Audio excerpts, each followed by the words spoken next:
Sentenced to 45 years in prison after pleading guilty to several drug charges. That's right. The charges stem from the death of a 1-year-old who was exposed to fentanyl at the daycare. Fox 5's Arthur Chian is live outside federal court in Lower Manhattan, where her sentence was handed down. Arthur. Steve, Natasha, the woman's name is Gray Mendez. She was the woman who basically was the head of that Bronx daycare where all of this unfolded. She was just sentenced to 45 years in prison, as you said. Now, this is a case that horrified New Yorkers who learned of it as it unfolded. And in fact, it horrified anybody who heard about what happened at that daycare in the Bronx. Now, immediately following the sentencing, the parents of the 1-year-old boy who was killed spoke. Their heartbreak appeared to be as raw as when this all came to light 2 years ago.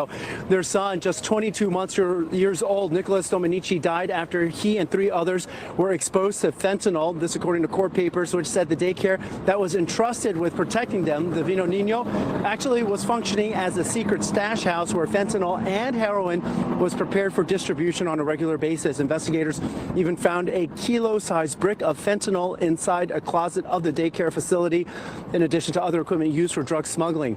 Now, Gray Mendez was accused of calling her husband multiple times, allegedly to clear the drugs, while waiting before calling 911, even as the 4 very young children were severely overdosing.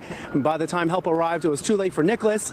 Right after this sentencing, Nicholas's parents spoke in an emotional press conference, drawing a painful distinction between receiving justice in a court of law and receiving justice in life. To make sure we get it right, our own Stephanie Bertini translates for us. Nicholas is not going to come back ever. In one way there was justice, and now I want divine justice. I'm waiting for her to pay. I wish Nicholas was coming back, but he's not.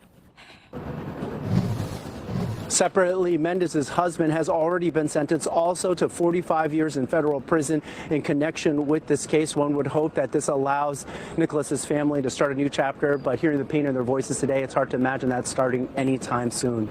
We're live at the federal courthouse in Lower Manhattan. Arthur Chian, Fox 5 News.